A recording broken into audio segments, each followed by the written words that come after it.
बरं खरं आहे. आता हे नमन संपलं आहे. आता परिहार देतात. नवनामध्ये झालं की बघूया 17व्या ओळीपर्यंत नमन आलेलं आहे आणि पुढे मग परिवार आहे सगळ्या.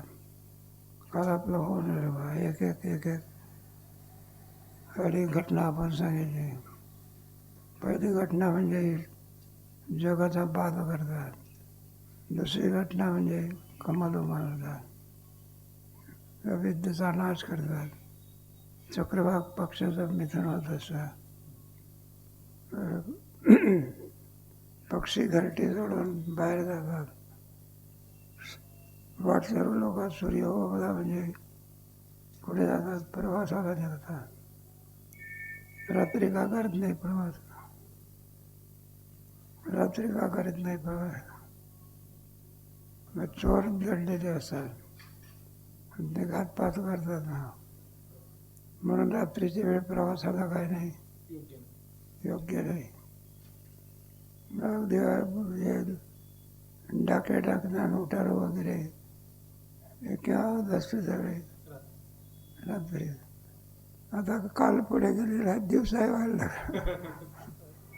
बरं काय आता दिवसा कोणी करतात लोक, चोऱ्या करतात. सुधारलेला देश झाला आता. जाऊया, सगळ्या घटना सांगितल्या तुम्हाला. मला एवढा परिवार कशाकरता केला त्याच्याकरता हे सगळं सांगितलं. तेव्हा हे दृष्टांत एवढं श्रीगुरूचं वर्णन करण्याकरता तुमच्या मुखातून जे काही बाहेर पडलं ते सर्व कशामुळे बाहेर पडलं? बिना पुण्याशिवाय हा लाभ प्राप्त होऊ शकत नाही. लोक पुण्यही मानत नाही, काय मानत नाही, पापही मानत नाही. आसुरी संपत्ती असते ना, त्याच्यामध्ये हे सगळे प्रकार आपल्याला पाहायला मिळतं. तेव्हा पुण्य पाप लोकांकडे मनाला कर नाही. आता इथे आळंदीला येणे तुला काहीतरी असं पुण्याशिवाय आहे का? त्याच्यातही आळंदीला आला भंटेसारखा फिरत असतो तर काय उपयोग आहे?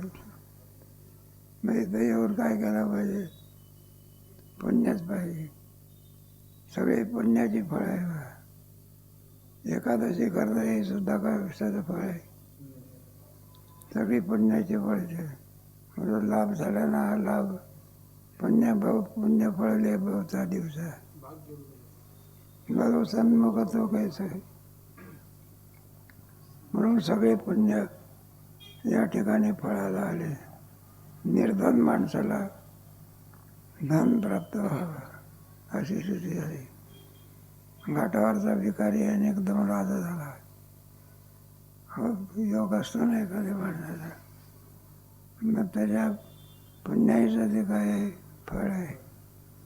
अलीकडे नाही का 2-3 एखाद्या माणसाला एखाद्या बाईला मुलं असतात, त्याच्यामध्ये 3-4 मुलं मिळून एकालाच एक नारे असतं.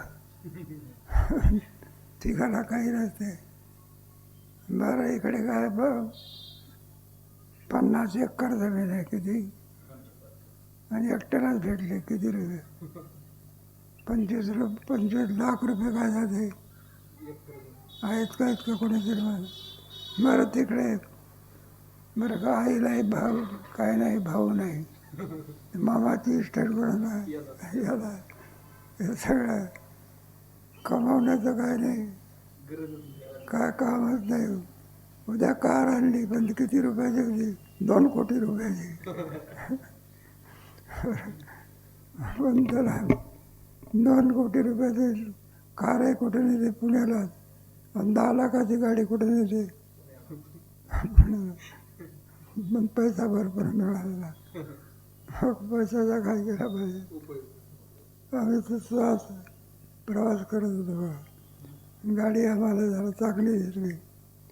मी म्हटलं काय गाडी चांगली दिसते, 1.25 कोटी रुपयाचा. त्याच्या गावाला गेलो चांगलं. कोणाची गाडी होती नाव नाही सांगायचं. जाऊ द्या. परोपकार करा म्हटलं तर परोपकार आहे काय? एखादा कोणी मधुकरी घाला तोंडला धडधाकट दिसतो, मधुकरी मागतो का? परोपकार होण्याकरताही पुण्य असावं लागा. विना पुण्याशिवाय परोपकारासारखं पुण्य नाही. पुण्याचे जाणारे पाहिजे. म्हणून अध्यात्म हे सगळं सांगितलं तुम्हाला. म्हणून ही सगळी पुण्यफळा झाली. म्हणून हा लाभ आपल्याला झाला. अंधकाराची अठाई आणि देवे सूर्य आली आहे. मग अंधाराची जगा या प्रकाश आहे. जोपर्यंत सूर्य उगवत नाही तोपर्यंत सगळ्या अंधाराचं राज्य असते. अंधारामध्ये काय काय होत असते सांगायचं नको. अनेकदा का सूर्याचा किरण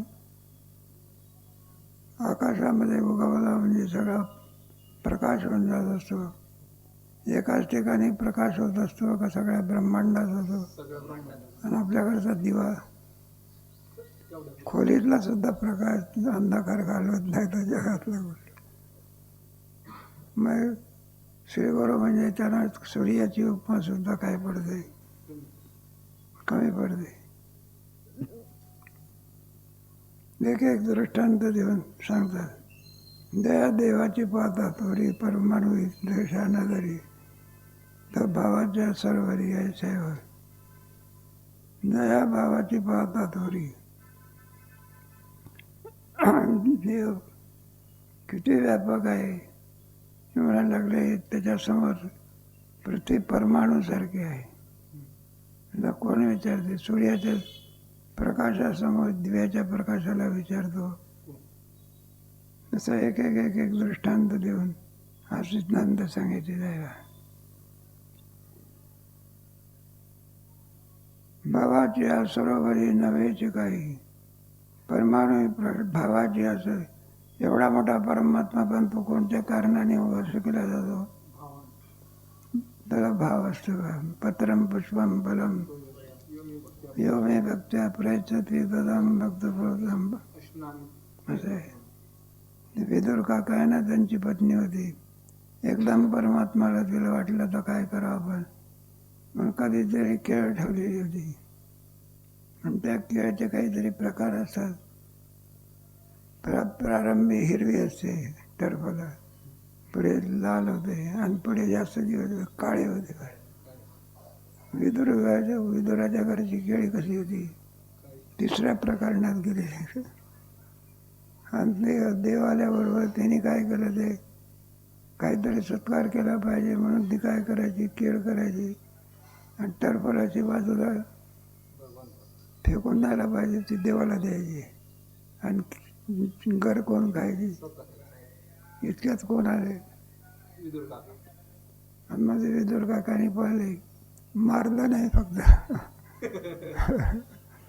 रावजी धडा असताना मारलंही असतं. ते मारलं आणि 2 दिवस शिव्या चढल्या. काय मार्क म्हटलं कुठले? घर आपण खाते, टरफलं कोणाला देते? बरं याही बाबाला काही अक्कल आहे का? मला कुशाल टरफलं खाल्लं म्हणून ते टरफलं हिसकून घेतले. बरोबर घर कोणाला देतो? देवाला. नसता देत नाही, तोंडात घालतो. काय घालतो? तरी सुद्धा तो केळीचा घर परमात्मा तोंडामध्ये घालू देत नाही, घेत नाही. बा मग काय करतो? मग काय घालू देतो? टरफलाचा घर. मग त्या टरफलामध्ये कुठं आनंद आहे का? पण प्रेम आहे त्याच्यामध्ये. त्याला भाव असं म्हणतात. काय म्हणायचं? एक एक एक एक कबीरागरच्या भक्षुणी. प्रेम म्हणजेच भक्ती, भक्ती म्हणजेच प्रेम नसेल तर भक्ती आहे, पण त्याला काही फारसं काही किंमत नाही. पाकिट आहे पण पाकिटात काय नाही, माल विकत मिळत असतो. मग पाकिटामुळे माल मिळतो विकत, त्याच्यात काय लागते? पैसाचा लागतो. मग एक एक एक एक दृष्टांत. तुझे प्रसादे मी आघाद गीतापदे आघादे निरूपेन जी विशदे ज्ञानदेव म्हणे. तेव्हा आम्ही गीतेमधले अक्षराचा तुम्हाला भाव म्हणून सांगतो. त्याला कृपा कोणाची आहे? त्याला कृपा आणखी कोणाची म्हणावी लागत असते? सद्गुरूची. विना सद्गुरूचे गावा किती वर्ष जगला असतं तरी रामायण लिहू शकला असं. पण एवढा मोठा आणखी निर्बुद्ध असूनही सुद्धा रामायणाचा लेखक कोण झाला मग? वाल्मिकीचं तरी काय हेच प्रचलित आहे. शेवटी नारदाच्या कृपेमुळे तो त्यांनी शतकोटी रामायण लिहिलं. किती? आद्य कवी कोण झाला? वाल्मिक ऋषी झाला. वाल्याचा काय झाला? कुजतम राम रामेति मधुरम मधुराक्षरम आरोग्य सौकराम शाखा वंदे वाल्मिक हो गया. असे रामायण लिहिणारा प्रारंभी कसा होता ना तो कसा झाला? कोणाच्या कृपेमुळे? नारदाच्या कृपेमुळे. मोठ्यांच्या कृपेमध्ये काय होत नाही, सगळं काही होत असते माहिती ना. नाही तर सामान्य माणूस कुठं हे होत असतं का? एवढा मोठा नरेंद्र मोदी प्राईम मिनिस्टर झाला स्वतःच्या प्रयत्नाने का? मग तुमच्या आमच्या मत लोकांच्या प्रयत्नाने. कोणाचा प्रसाद? मतच नाही दिली तिथं. लोकांच्या कृपेने झाला. माझ्या कृपेमध्ये सामर्थ्य आहे. मी जे मंगल नवाज म्हणून केलं आहे ज्ञानेश्वर महाराजांनी ते अप्रतिम मंगल आहे. एक एक मंगलामध्ये सामर्थ्य आहे. परिअध्यायी 15वा अध्याय श्रीकृष्ण पांडवा शास्त्र सिद्धांत उगालेला. आता 15वा अध्याय वेदांत शास्त्राच्या दृष्टीने तत्वनिर्णय करता मोठा अध्याय सांगितला जातो. तो कोणता अध्याय आहे? भक्तिशास्त्रामध्ये 12वा अध्याय आणि कर्मभक्तिशास्त्रामध्ये 9वा अध्याय. असे 3 अध्याय महत्वाचे आहेत. एक 15वा तत्वनिर्णय करता कोणता अध्याय? 15वा. भक्तिशास्त्राकरता 12वा आणि अतिच्या करता 9वा. मग संशय 3 अध्याय पाठ करून घ्या. आता करत नाही पोरं पाठ. त्याला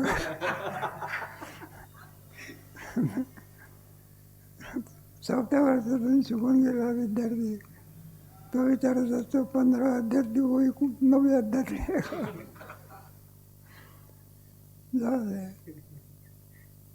तेव्हा संस्थेची घटना चांगली आहे. 3 अध्याय माझा तत्वनिर्णय करता श्रेष्ठ अध्याय म्हणजे 15ला. मग इथे 15 अध्यायामध्ये मग काय सांगितलं? तो सिद्धांत इथे सांगितला बघा या ठिकाणी. परिअध्यायी 15वा श्रीकृष्ण दया पांडवा शास्त्र सिद्धांत अगवाव आहे. तो नाही का 16व्या अध्यायामध्ये सुंदर जगताचा निर्णय केलेला आहे. मावळ वीत नवल विष्णू दैलाच अद्वयाब्जनी विकास सदा विचारे तस्मात पहिला जग जीव आणि मग परमात्मा. जगताचा किती सुंदर विचार आणि त्याच्यामध्ये म्हणून 15व्या अध्यायामध्ये जगत केम प्रकारचं हे सांगितलं आणि 16व्या अध्यायामध्ये त्याचा बाध करून टाकला. म्हणजे 15व्या अध्यायामध्ये जगत म्हणजे काय? प्रत्येकाची मत. दर्शनकार लोक 18 दर्शनकार आहे किती. त्याच्यामध्ये 6चा बरं का पंक्तीला बसू दिलं नाही 6. मग फक्त 12च बसले. त्याच्यात सुद्धा बरं का मला 6 दर्शनकार आहेत पण ते नास्तिक आहे. उठा म्हणायला लागले वाकुली या ब्रह्मादेवा लायकी नाही. मग 6 दर्शनकार घेतले. किती? 6. त्यावेळेला प्रसाद वाटण्याची वेळ आली. त्याच्यातही सुद्धा 5 जणांना सांगितलं बसा. मग कोण किती घेतले? वेदांती. आता वेदांताचा निर्णय बिनचूक वर्णन तत्वनिर्णयामध्ये कोणाचा आहे? एखादा पोरगा किती जरी हुशार असला खरं म्हणला बाबा काय आहे मला नंबर पहिला आला की 50पैकी 43 मार्क मिळाले. तरी काय म्हणतो आता 43 पर्यंत बाकीचे आलेच नाही म्हणून याला नंबर कोणता दिला? पहिला दिला. आमचा 44 आला असता तर एक नंबर तो राहिला. हो. म्हणून यांना बाकीच्यांना किंमत आहे. जोपर्यंत वेदांत शास्त्र गर्जना करत नाही तोपर्यंत 50पैकी 49 दिले तरी सुद्धा तो तत्व निर्णयाला योग्य नाही. मग किती पाहिजे? एखादा ऑपरेशन फेल झालं ना, बरोबर जमणार नाही. मग ते डॉक्टर लोक असतात ते म्हणतात बा हो याचे डॉक्टर आहे, MD झालेले आहे, अमेरिका झालेले आहे. मग ऑपरेशन फेल झालं कसं? मला लागले म्हणजे याला 50पैकी 50 मार्क नाही मिळाले, 40 मार्क आले म्हणले.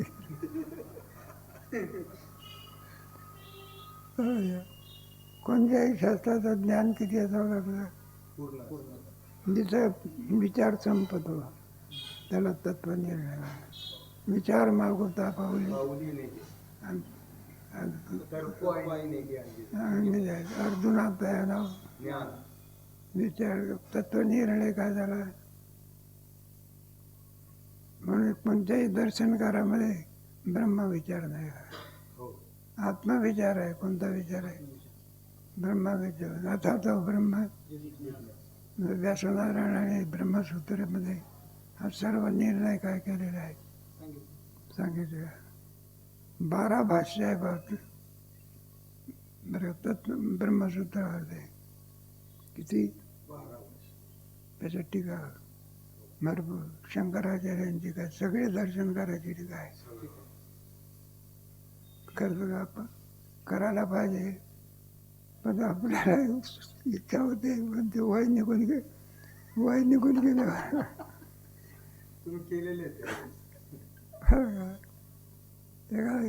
एखादा म्हातारा मनुष्य 90च्या पुढे वर्षाचा आहे आणि 3 वेळा आणि 4 वेळा नातवानं नाव सांगितलं तरी लक्षात राहत नाही. पुन्हा पुन्हा विचारतो बाळू तुझं नाव काय आहे, तुझं नाव काय आहे. आणि यावेळेला म्हणतो 700 श्लोकाची टीका पाठ करून जेव्हा हे सकळ आणतो तो आपले तीर्थ वेळेवर समजावं लागलं. आपलं हे सगळंच आहे नाही का. प्राण निघून गेल्यावर उपचार करणं आहे. कधी? मग डॉक्टर केव्हा आला पाहिजे? पेशंट निघल्यावर डॉक्टर केव्हा आला डॉक्टर? डॉक्टर साहेब काय चला म्हणलं बसला.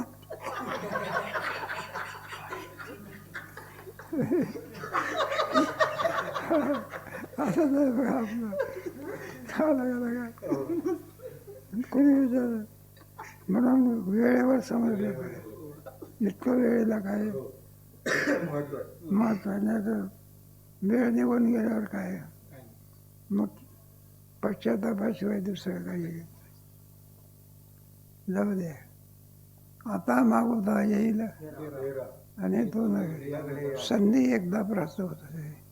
एकदा संधी, त्या संधीचं काय करून घेतलं पाहिजे. एकदा संधी गेली की गेली. म्हणजे खरे हुशार पोरं असतात ना ते संस्थेत आले आणि एखाद्या वेळेला जरी अडचणीचा प्रसंग आला तरी संस्था सोडून जात नाही ना. ते म्हणला बाकीचं सगळं होत राहील पण काय मुख्य काम कोण? संस्था काय आपल्याकडे थांबणार आहे का? ती काय होणार आहे? चालूच राहणार आहे. सहजेचे दृष्टांत 15 अध्यायात येतं जाणार आहे. मग सर्व आणखी खरा गीता 15 अध्यायाचं संपली. पुणे म्हणजे वाढवे. थोडक्यामध्ये विभूतीचं सांगितलं गेलं 7व्या अध्यायामध्ये, 9व्या अध्यायामध्ये आणि 15व्या अध्यायामध्ये विभूती दाखवल्या भरपूर. आपली व्याप्ती सांगितली. विभूतीचं दर्शन कर म्हणजे 10वा अध्याय.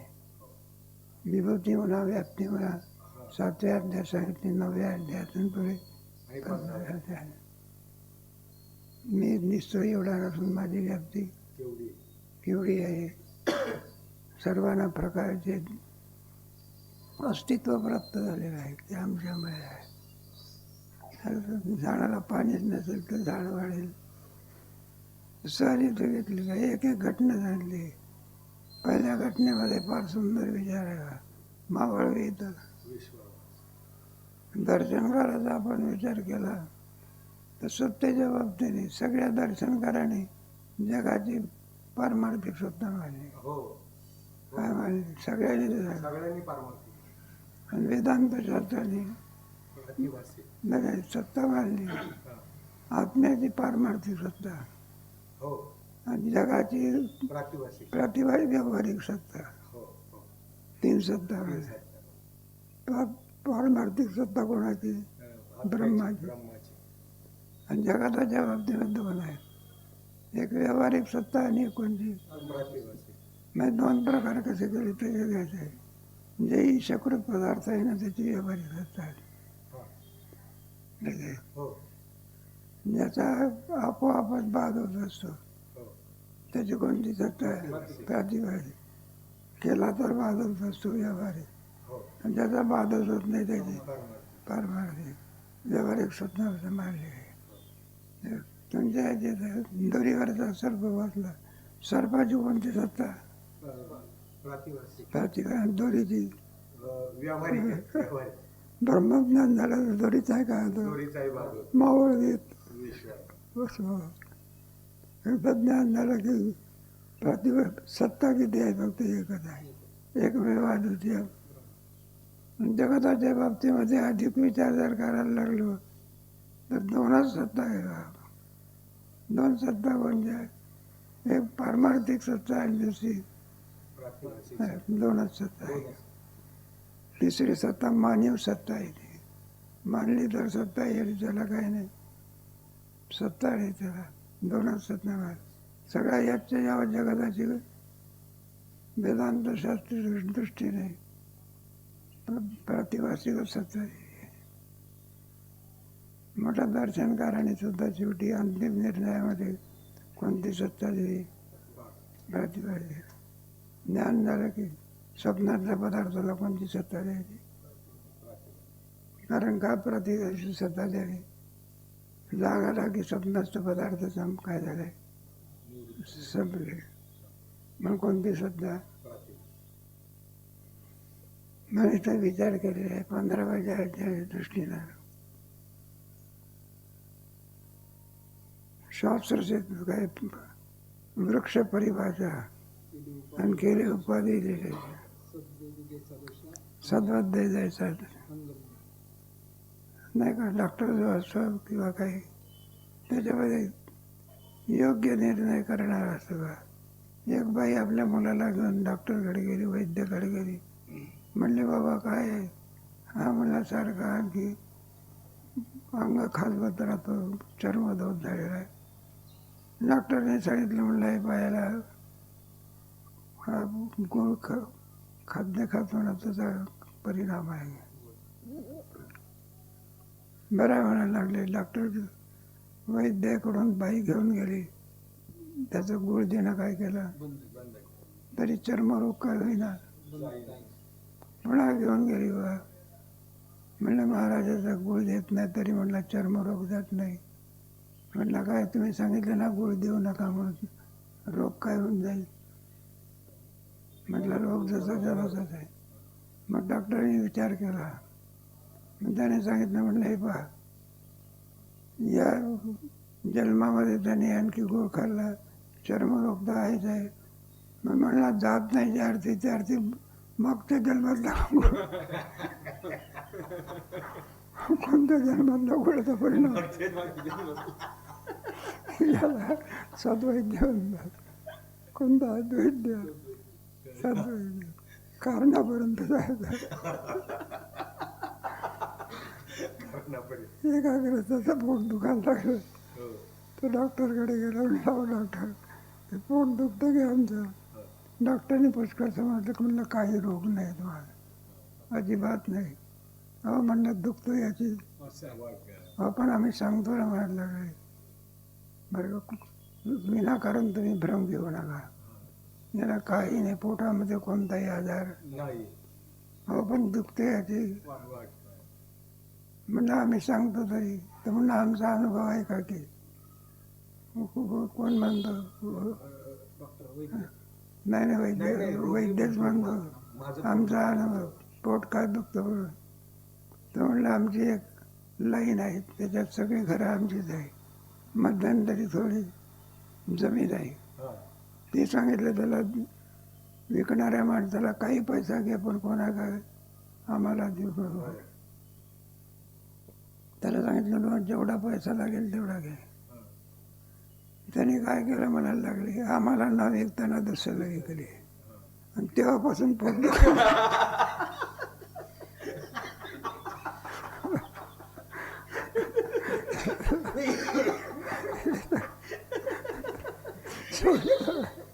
असाच भानगडी आहे. दुसऱ्याला घेतलं तुझं तरी पोट का दुखावं. जाऊ द्या. एक टीका म्हणून नाही बरं. आणि एखाद्या विचारलं कीर्तन चालू आहे आणि काय पोराने टाळ काय दिले खाली ठेवलं बसला. त्याला बरं कीर्तनामध्ये मला टाळ घेऊन तो का बसला खाली. म्हणलं हे पहा चाल म्हणण्याकरता उभं राहिला होता. पहिली चालली गेली बरोबर, दुसरी गेली एवढा राग आला.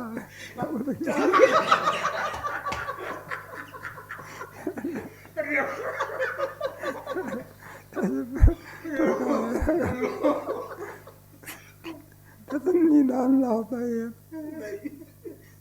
आता काय करणार त्याला, काय जाऊ दे म्हटलं. खाली बसला हे तरी बरं केलं.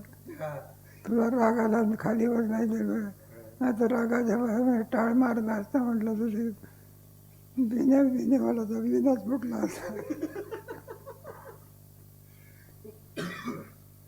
कारणापर्यंत जाणं याला खरा त्याच्यातला विचारक म्हणा. आणि जो कार्यावरच खेळतो ना, आपण फक्त कशावर खेळतो, कार्यावर खेळतो. तर लग्नात घरात गुरुजी सांगायचे बघा, एखाद्या कुत्र्याला दगड मारला ना तर ते कुत्र्यात जिकडे दगड पडलं तिकडे जायला. आणि शहाणं कुत्रं असतं ना, ते ज्याने मारला तिकडे नाही जायचं, ते पाठीमागे जातात. कारणाचा काय करते, विचार करते. म्हणून गीतामध्ये काय, कार्यापेक्षाही कारणाचा विचार. शोक हे कार्य आहे पण कशामुळे झाला. स्विदंती एवढा मोठा आणि विराधिराज कोण. आणि म्हणलं खाली देतो आणि कशी परिस्थिती झाली तुम्हाला माहीत नाही. फार गोड आहे. तंतथा कृपया आविष्ट शिवपूर्ण विषिदंतमिदं वाक्ये आकुलेशनम तंतथा कृपया अश्रुपूर्ण. एवढा विराधिराज डोळ्यात अश्रू आले, रडायला लागला. म्हणून कसं कसं मला दिला. म्हणलं तुला पाप कसं सुचलं, तुझी सारी कीर्ती काय होईल. मग कारणाचा विचार केला. दुसऱ्या अध्यायामध्ये गोड विचारायला. मग अमृतासम औषधी दिव्य सुची निर्वधी. मग शोच आनंद शौचातला. आणि मग ज्या वेळेला पूर्ण शोक केल्यानंतर म्हणलं अर्जुन पूर्ण शोक केला, तुझा मी लढणार नाही आग्रह दुराग्रह होता नष्ट झाला का. म्हणलं आग्रह ताडकन उभा राहिला. काय गीता ग्रंथ म्हणजे काय गोड आहे. कसा उभा राहिला. म्हणलं ते द्रोणाचार्य कृपाचार्य कशाला घेऊन बसलो, तुला आणू का म्हणला.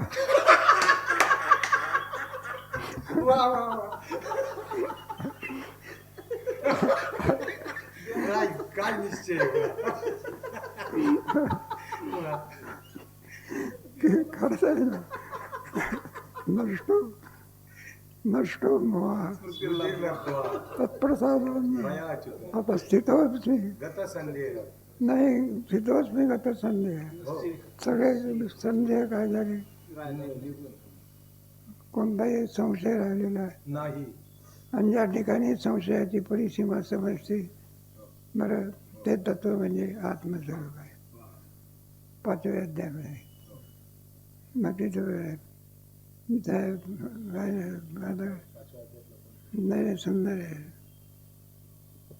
जायचे सांगणे तुटे ऐकणे जायचे ऐकण्याचे व्यसन होते. आणि जे स्थानेच थारे मोठे साने थोरे उरून येते. बरोबर अर्जुनात ज्ञान याला मग अंतिम निर्णय नाही तर काय भगवान श्रीकृष्ण काय कर गीता सांगतच बसले का रात्रंदिवस नाही. संपलं नाही भागवत सुद्धा काय परीक्षेचे सांगतच बसले काय नाही. अंतिम निर्णयाला गुरुजी काय पोराला काय परीक्षेच्या पेपराला लिहून देत असतात का अंतिम निर्णय तू जाणे तुझा पूर्ण तयारी करून देणे तू कशाला गुरुजीची वाट पाहत 50 पैकी 50.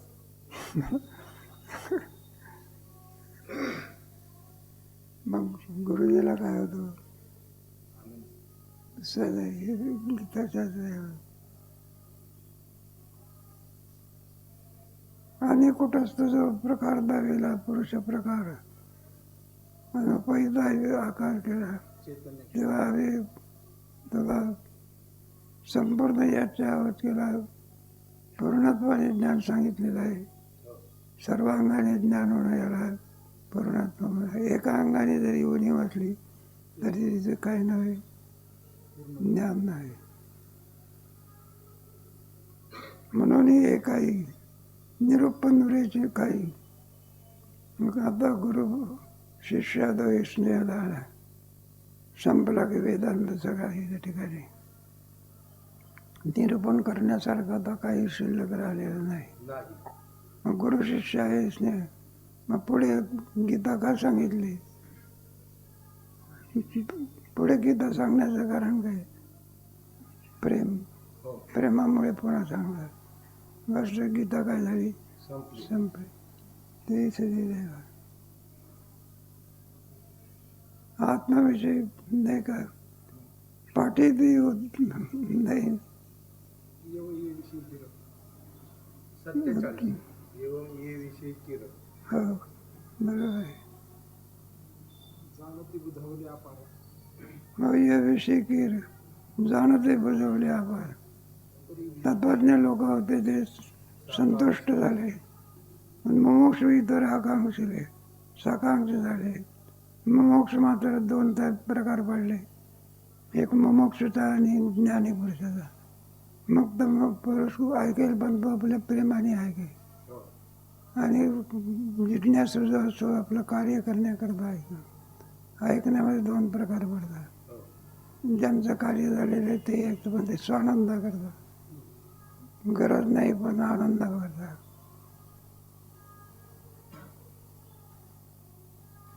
माझं पुरुषोत्तम ज्ञाने भेटे सुवर्म तो सर्वज्ञ ते सीमा भक्तीची माझं पुरुषोत्तम ज्ञाने भेटे सुवर्म परमात्मा पुरुषोत्तमाला जाणण्याकरता एकमेव उपाय कोण सांगितला ज्ञानात सांगितलं मी सर्वज्ञ परिसीमा भक्तीची आणि भक्तीचाही उपाय कोणता सांगितलं तोच सांगितलं की साधण्याच्या बाबतीमध्ये दोन्ही आहे बरं का भक्तीच्या द्वारा साध्य प्राप्त पण त्याचं आहे ते श्याम सुतयुक्तानाम भजताम प्रीतीपूर्वक नदामी बद्धी योगांतरली विचार केलेला आहे भक्तीचं साधने 8व्या अध्यायामध्ये 8व्या अध्यायामध्ये भगवंतांनी सांगितलं म्हटलं माझं काय केलं पाहिजे सदा सर्व काळ काय केलं पाहिजे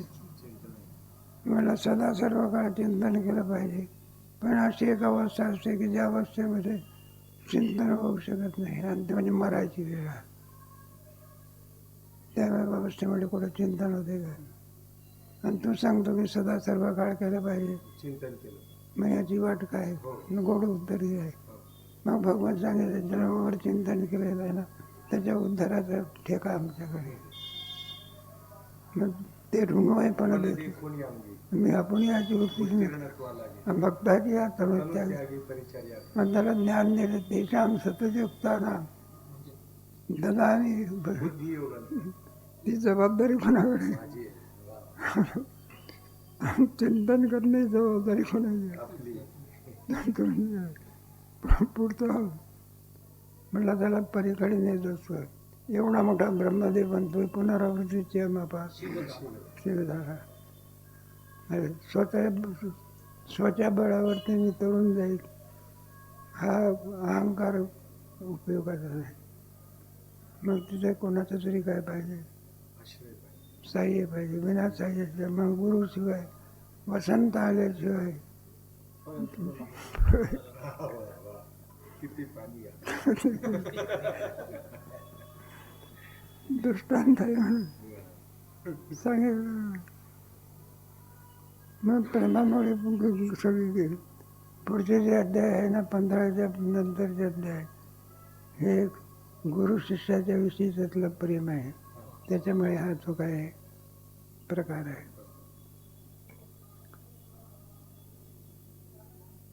ऐसे त्रैलोक्य नायके बोलिले अध्यायातील श्लोके त्याचं ज्ञानाची बहुतेक वाकाने वेगळ्या.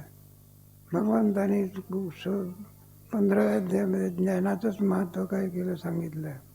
त्या ज्ञानामध्ये केवढी शक्ती आहे. भरवणी प्रपंचाचा ओढ आणखी जे देवत्या देवताची गोष्ट आनंद साम्राज्य भरवणी प्रपंचाचा गोड की जे देखतयाची देखतया घर. विज्ञान झाल्यानंतर प्रपंच नावाची वस्तू त्रैतकालिक अभ्यास किती जरी गवताच्या गंजा असल्या पण एक आकपीठ जी काळीशी उघडली आणि टाकली तर सगळ्या गंजा काय होतात? ज्ञानाग्नीत सर्व कर्म आणि भस्म. ही शक्ती कोणात आहे? ज्ञान. ज्ञानाला महत्व जास्त दिलेलं आहे ना. आनंद आनंद साम्राज्य भाट बांधलेली अनिष्टाची निवृत्ती निष्ठाची. आनंद राज्याचा तो साम्राज्य स्वराट होतो असं इथे वर्णन केलं आहे.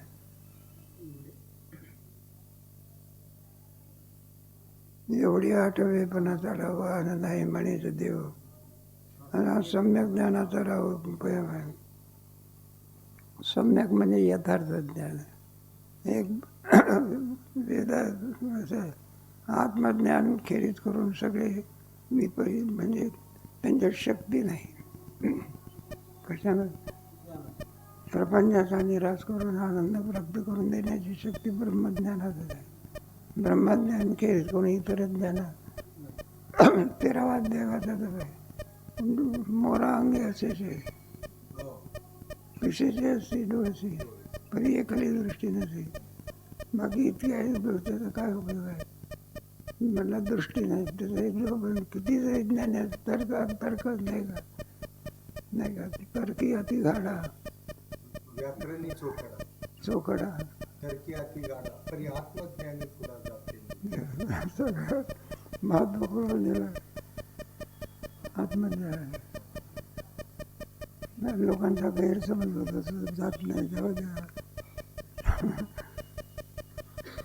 काय ना सगळं काही सांगितलं पण जे जाणायचं ते उपनिषदामध्ये गुरुकडून शिष्य परत आला. वडिलांनी विचार जाणला का सगळं? हा म्हटलं जाणलं की म्हणजे गुरुकडून सगळी सुट्टी दिली आम्हाला. जा आता पूर्ण झाले. म्हणलं असं काही आहे की जे जाणल्यानंतर सर्व जाणलं झालं. म्हटलं ते नाही सांगितलं जा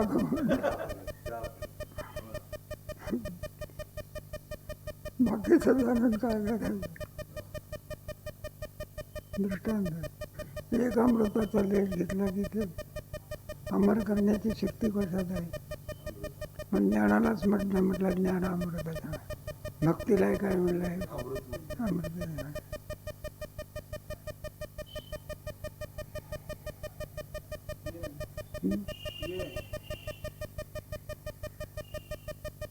मग यातला किती वेळपर्यंत बसून ठेवायचे?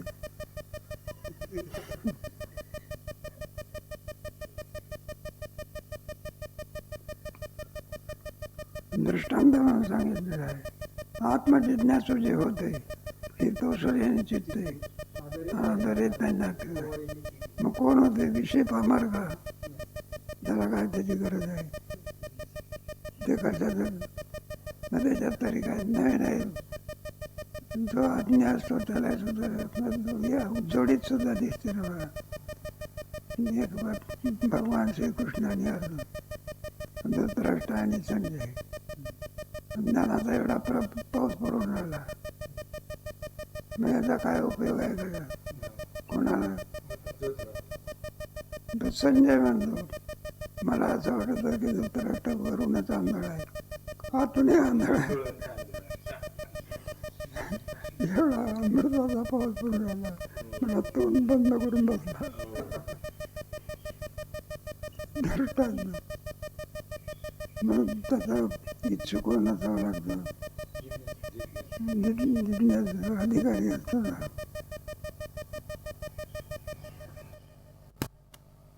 कृपया माझी ज्ञानात येणे वाढले, आता आवडीची पुढे तयाची अवसरी पुढे पुढे जिगो लागे घडी घडी प्रेम. ज्याच्याविषयी माणसाच्या अंतःकरणामध्ये आवड असते त्या आवडीच्या करता माणसाला शीण नावाची वस्तू होत नाही. त्याला शीण माहिती नसतं. नाही काही गंजेटे लोक असतात, ते गांजा म्हणा किंवा ते बिडी गांजे पिण्याकरता प्रयत्न करतात. आता एखादा ते गांजाची चिलीम भरली, पण काय नाही, काय असं गाव दिसत जवळ, तुमचा चिमीत चिलीम तर भरा, आता आणतो म्हणणार. जवळच आहे म्हणलं, गाव असतं 5 मैलावर, तरी जवळच आहे म्हणतो.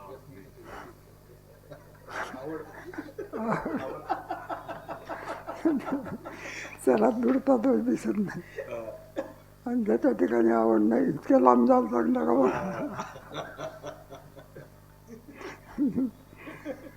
ते आवड आहे काय असं ना.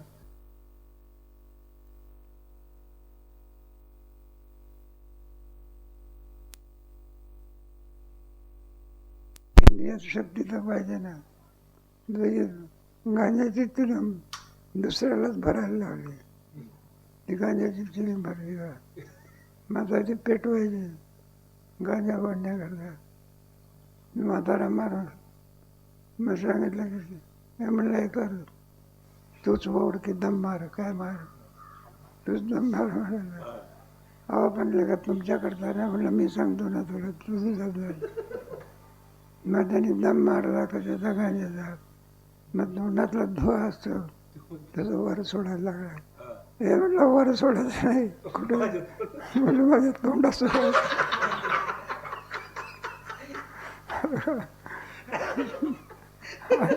आहे की नाही? मग म्हातारा तोंडात सोडल्यानंतर खूप बरा आवड म्हणतो त्याला.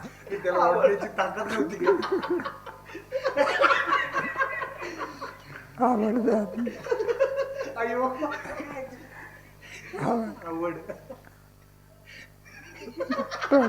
पण आपल्या ठिकाणी आवड आहे पप्पा, पंचाची आवड आहे, विषयाची आवड आहे, देवाची नाही. विषय तो त्यांचा झाला नावडे जनधन. मग आवड असावी बहुता सुकृताची जोडी, आणि म्हणून विठ्ठली आवडी. पुण्य असावं लागतं ना.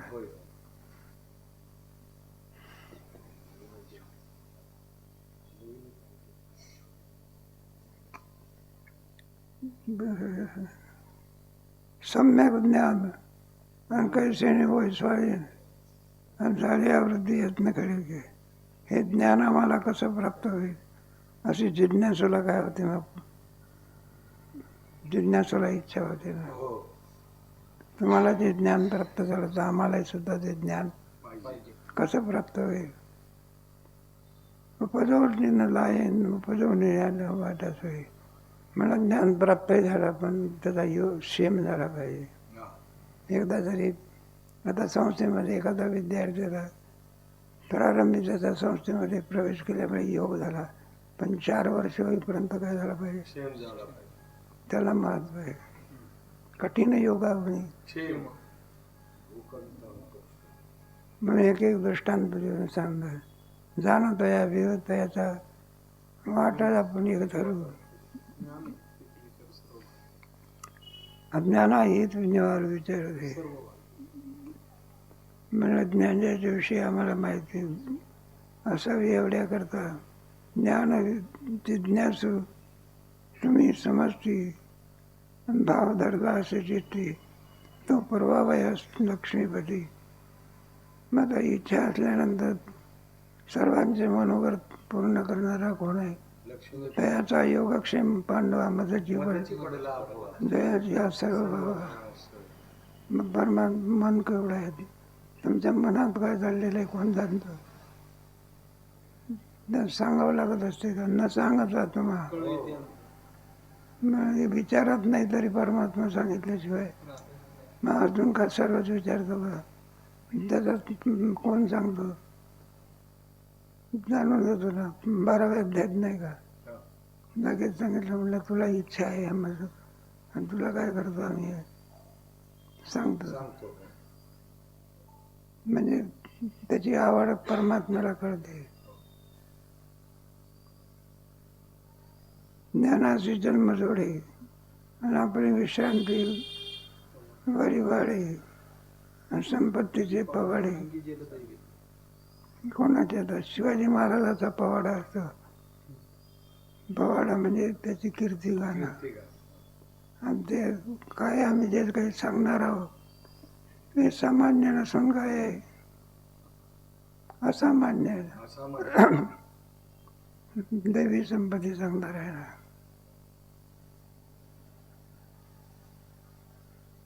न ज्ञानाचे निकामा करे जे राग देशाची थारे आणि ते आसुरी घोडे.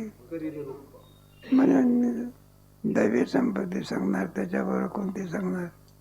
आसुरी संपत्ती सांगणार. सहजिष्ट अनिष्ट करणे दोघांची कौतुकणे ते नवमाध्याय उभारणे. आम्ही थोडक्यामध्ये सांगून गेलो. दैवी महात्मा नसतो भारत दैवी थोडक्यामध्ये सांगितले. आता काय सांगू? आधीच येतो पुरेल म्हणाल तर रामायणापेक्षा भगवान श्रीकृष्णाचा अवतार जास्त श्रेष्ठ काय आहे? आधीच येतो. ते वानराला पाहिजे जेवढ्या इच्छा होत्या त्या पूर्ण राम अवतारामध्ये होत्या. तर कोणत्या अवतारामध्ये? म्हणजे सगळे भक्त झाले. तेवढं रावणं काय मनामध्ये आलं तर देवाच्या कला करावं म्हणून सगळ्या नळ नीळ जामवंत हनुमंतराय होते. म्हणलं आपल्याला सुरूच्या तीरावर काय करायचं आहे? मग काला बिला केला. मग एक त्याच्यातला वानर होता, त्यांनी ते काल्याचं टपलं उचलून झाडावर बसला. बरं झाडावर बसला तो बसला, खाली सगळे वानर मंडळी जवळ. मग तर प्रेमानं तरी टाकायला जोरदार हाकला दगड मारलं तर का तू म्हटलं हे वानराच्या संगतीमध्ये काही काला नाही. काल्याला शोधल्या पाहिजे. मग काल्याला कोणता देह पाहिजे? मनुष्य देह. म्हणून मनुष्य देहातच काय आहे? काला आहे. मनुष्य देह करून काला केली. वैकुंठी तो व्हायचे दिलेला चित्ताचं म्हणून सांगितलं. मग आम्ही दोन्ही संपत्ती काय करता सांगणार. तो सहावा मागे आवडला सोडवला आणि प्रस्ताव प्रसंग याचा देव निरूपला. थोडक्यामध्ये सांगितलं. निरूपणाची नावे अध्याय पद 16 नागणी पद्धत जाणावे म्हणावे. तो मागाचं सगळं सांगणार आहोत. थोडक्यामध्ये आसुरी संपत्ती सांगून गेलो, दैवी संपत्ती सांगून गेलो. भरपूर तुम्हाला काय करू विवरण करून सांगू. हे असं आता प्रस्तुती ज्ञानाची हिताहिती समर्थ. मग म्हणाले तुम्ही जेव्हा म्हणायला लागले ते म्हणलं अहो आजच कशाला सांगता? बरं का द्वादशीला सांगा की आधी जेवता येत नाही ना. निराहार माणसाला उत्तम पक्वान दाखवले, पण नियम कोणता केलाय?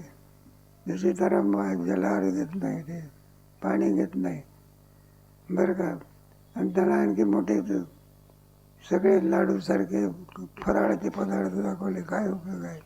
तुम्हाला आता काय दाखवतात? द्वादशीला दाखवले.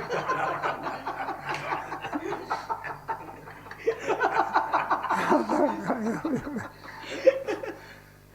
पुढे भगवान 16व्या अध्यायामध्ये सगळा विषय काय करणार आहे?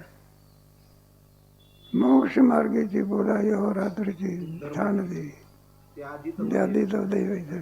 मी अगोदर कोणची शहाणा माणसं जेवायला गेला असला तर ज्याला जेवणाचं ज्ञान नसते तो आपला साधा भातच खात बसू.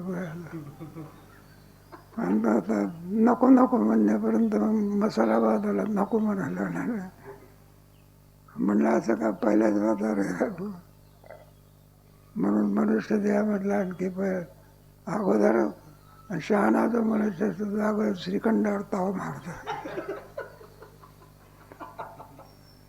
तसं माणसाने पहिला काय ज्ञानावर काय केलं पाहिजे, नाहीतर आपल्या भलत्या ह्याच्यामध्ये गुंग बसलं तर. एक एक एखादे पोकी म्हणजे 18 पदार्थ मी सांगणार आहे. मग वेगळे वेगळे आहे का? म्हणलं प्रत्येकाची प्रत्येकाचा काय संबंध आहे. ते दैवी सुखसंपवी दैवी गुण एकोपजीवी झाली म्हणून दैवी सगळे गुण एका ठिकाणी आलेले असतात. म्हणून त्या गुणाच्या योगाने एकत्रीकरण होत असते. काही काही माणसाच्या ठिकाणी जमले भगवान भीमसेन बरं पक्वाद होण्यामध्ये हे पण चाल म्हणण्यातही हे पण कीर्तन करण्यातही एकाच माणसाच्या ठिकाणी अनेक गुण करतात. मग सेवा करण्यातही सुद्धा बरं संबंध म्हणावा तर मंकट स्वामीचा काय होता, सगळे गुण एखाद्या माणसाच्या ठिकाणी काय होतात. नाही तर मग वरकडे काही एक आहे एक नाही. ही आपली परिस्थिती आहे. एखाद्या माणसाला बाकी वाढत सुद्धा म्हणजे पांडुरंग भाव येते ते भाव पक्वाद होण्यात चालवणं, बरं का. सांगा प्रवचनकार आहे, कीर्तनकार आहे, टाळकरी आहे, चालवणे योग असतो एखाद्या माणसाचा. म्हणून तुम्हाला कोणती संपत्ती आम्ही सांगणार आहोत? दैवी संपत्ती. जेव्हा योग येईल तेव्हा दैवी संपत्ती काय करू सांगू. आकांक्षा करून ठेवायची आपली.